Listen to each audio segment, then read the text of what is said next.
Next up, we'll get into tagging, and this is pretty much one of the most powerful features of Rekordbox in my opinion. It becomes a really great way to organize your tracks, especially when you combine it with intelligent playlists, which we'll come on to in a little bit. But let's get on with the tagging and I'll show you how this works. Now the tagging is activated by the right hand side here. We have a tagging option and this opens up all of our tags. Now, if you select a track on here, you can then choose which tags apply to that track. Now we have several different categories within here. We have genre, components, situation, and an untitled column. Now, each of these categories and each of the tags within it are totally customizable. So if you don't want to organize by genre and you want to organize by another method, then you can do. If you don't want to use components, then you can change this to be something completely different.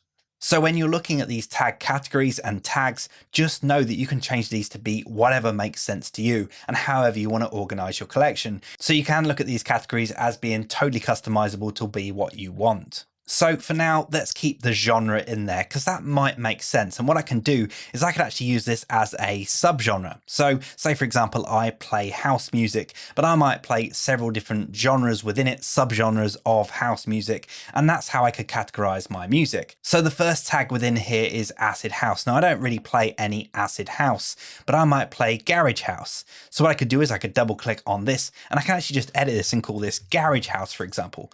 I could just rename this tag and now this is a tag that makes sense to me. Now I also don't play techno either, so I can rename this to something else, maybe funky house. And then I also might play some tech house as well. And new disco doesn't really make much sense to me. I'd never play new disco, so I can actually just rename that to tech house.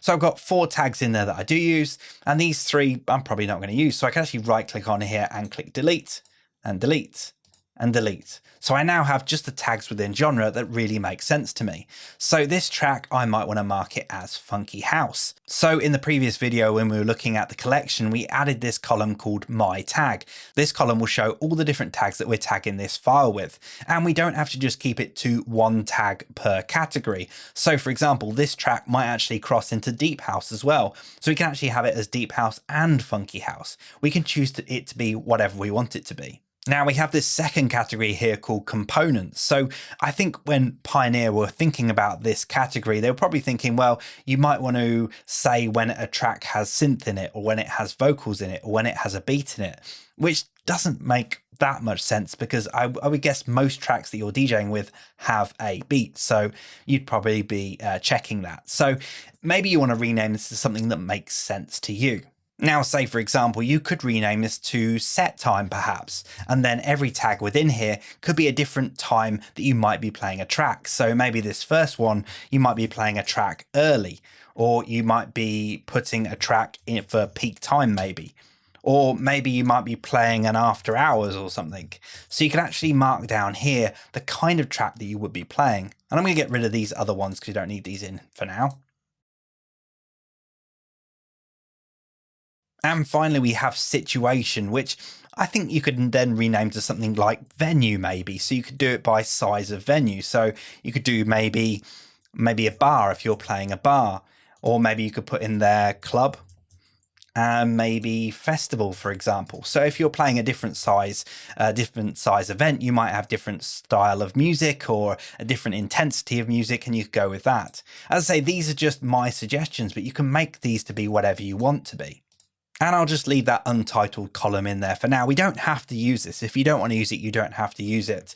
But if it makes sense to you and you can think of a way of categorizing your music, then definitely do it. So with this track here, we've already marked it as funky house. We could say that it works really well playing early sets maybe, and maybe at the after hours.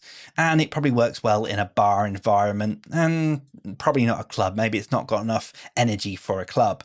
And then I could go on to the next track and I could say, well, this is definitely garage house. This is a peak time track. And I would probably play it at a club and maybe at a festival. So as you can see, you can go through these really, really quickly, just tagging these up with the tags that you want to. So I'm going to go through and just tag a few more of these up.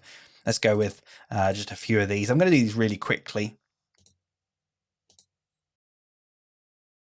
And we'll just use those as an example. So for now, I'm going to close down this tag bar. And what I can do is open up this filter again.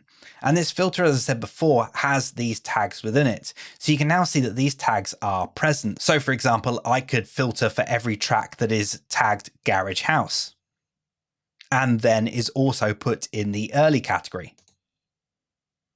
So as you can see, it's a really powerful feature. The more you use it, the more you customize those tags to make sense to you, the easier you're going to find it actually filtering your collection and finding the tracks that you want to. So say, for example, you are coming up with a brand new playlist and you're trying to find tracks to fit a certain genre or a certain set time or a certain venue, then you can use these tags and these tag categories to really refine that list of tracks so you're able to then easily put these into a playlist.